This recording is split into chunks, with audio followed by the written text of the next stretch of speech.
What's up guys, my name is Ace, and this week's aftermarket part in Modern Warfare 3 is yet another aftermarket part for the Holger 556, and this one is called the JAK Backsaw Kit. So today, I'm going to be taking a deep look at this, breaking down all of the stats, and then toward the end of the video, I will be sharing a couple class setups to use with this, and I've got to say, it's quite a fun kit to use. And diving right in, the first thing we need to cover with this is a double barrel kit, just like the MWIII kit on the AMR9, and what this means is every time you fire a shot, you're actually firing 2 bullets at once.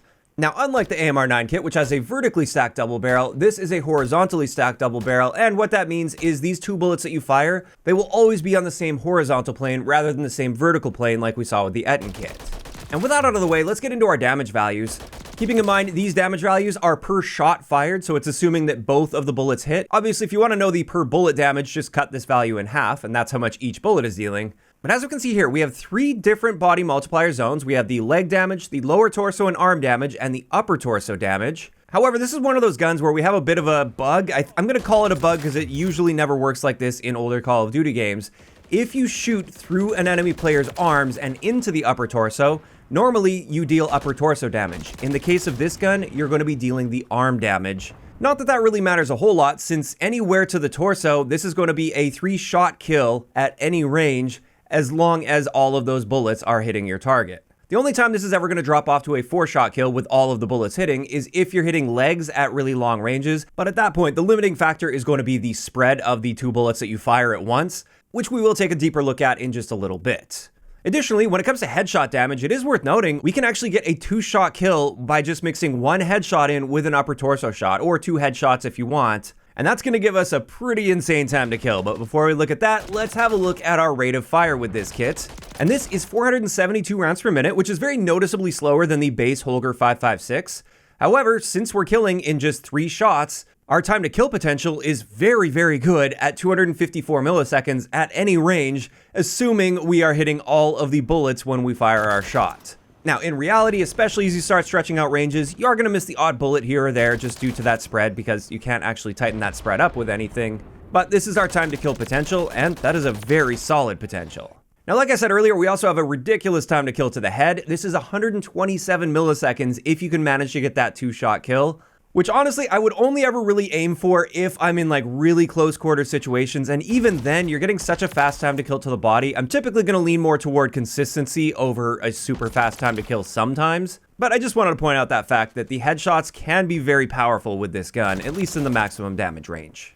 And speaking of ranges, let's have a look at our range comparison here. As you can see, the damage drop-off points are going to be worse than the base Holger 556, so technically we have worse range values, but we can kill in just 3 shots at any range, meaning we also have that really fast time to kill at 254 milliseconds at any range. Now, of course, I keep mentioning you will be limited at longer ranges due to the bullet spread. So just because the theoretical potential is 254 milliseconds doesn't mean you're actually going to be killing that fast at longer ranges, but at least up close and personal, that time to kill does hold true very often. Another thing to point out here is we do see a bit of a bullet velocity reduction. It's 621 meters per second, which is still not bad at all, and honestly, more than enough for the ranges that you should be using this gun in. And on that note, let's finally get into this bullet spread and how it's going to affect you at various ranges. So what I did here is I started at 50 meters, and I just wanted to fire a shot at every 10-meter increment from 50 meters down to 10 meters to show you guys how much your bullet is going to spread relative to a character model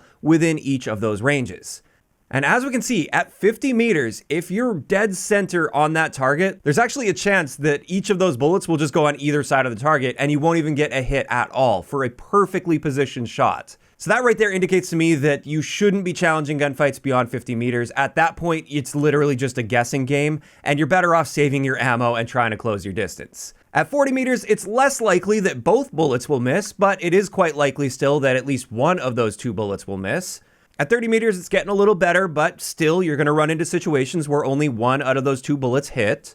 Then at 20 meters, this is where you're seeing a lot more consistency, and I feel a lot more comfortable within about 20 meters or so hitting your target. And then within 10 meters, it would kind of be hard to only hit 1 bullet. More often than not, you're going to be hitting both bullets within 10 meters or less.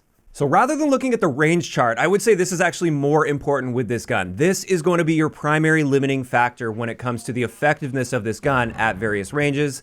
And for me, I try to set a pretty hard cap on my gunfights with this gun at about 30 meters. Even then, we're stretching it a little bit and there's going to be a bit of a guessing game there. But generally, trying to keep myself within 20 meters. And then, like I said, I kind of set that hard cap at 30 meters. And another thing to point out here is, based on my testing, there are no attachments that can change the spread value of this. It's going to be the same regardless of your attachments.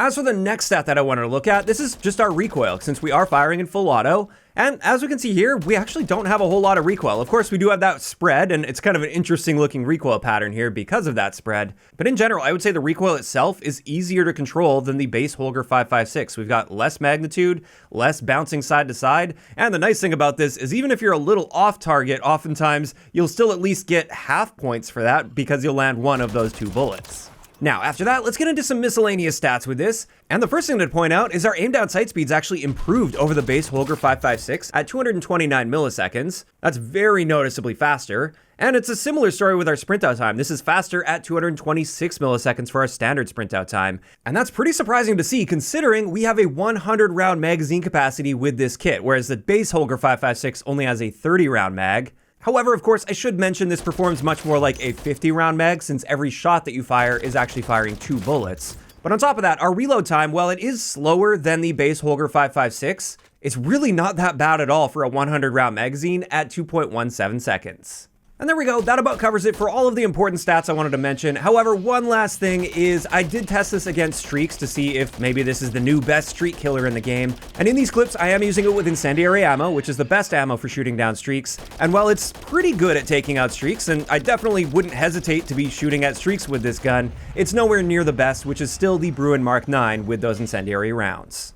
And with that, it is finally time to share some great attachment combinations I like using with this kit. Keeping in mind, we are limited pretty heavily. The moment we put this kit on, we can't use a barrel, a muzzle, an underbarrel, or a magazine attachment, so we're quite limited there. And honestly, there's only so many ways that you can build this, and in my experience, you really can't go wrong with attachments on this. But the first build I wanted to share for you guys is what I like to call my SMG Backsaw build. With this one, we're using the Schlager Pecbox 4 laser, the Holger stockless mod, the MWIII 20 grip, obviously the JAK Backsaw Kit, and then I just topped this off with the 556 armor-piercing ammo, largely just due to the fact that there's nothing better that I really thought of putting on this. You could, of course, swap that for an optic if you'd like, but I really don't mind using this with just iron sights. And with this, we can see we've definitely got a bit more recoil due to us using that stockless mod.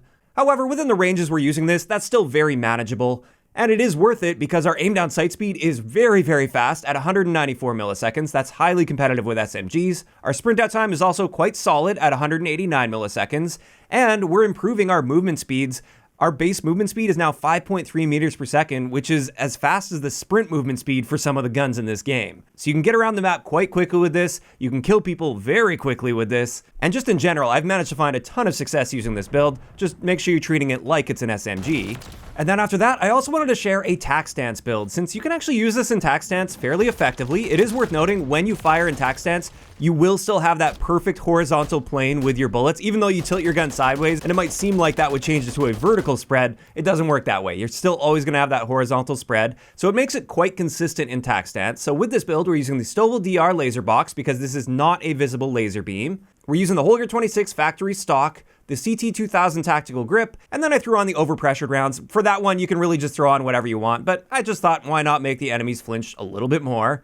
And with this, we have a very good tac stance spread at 1.2 degrees. Our aim down sight time, very solid, and especially if you're using it in tac stance, we're gonna be aiming down sight even faster than that 229 milliseconds. Our sprint out time, again, very nicely improved here at 191 milliseconds. And this build is also pretty good at hip firing, so I would recommend trying to get in tac stance, but if you don't have time for that, you can also just hip fire in really close quarter situations. And with that, that's finally gonna wrap it up for today's video on the JAK Backsaw Kit for the Holger 556. As for my thoughts on this kit, I really enjoy it so far. I find it to be a lot of fun to use. It's definitely kept in check quite heavily at longer ranges due to that spread, but up close and personal, it's extremely powerful and honestly pretty hard to compete against. Now, of course, these are just my opinions, and I'd love to hear what you guys think about the JAK Backsaw Kit in those comments down below. If you enjoyed the video, a like rating is always appreciated, and don't forget to subscribe for more if you haven't already. I'll talk to you guys next time.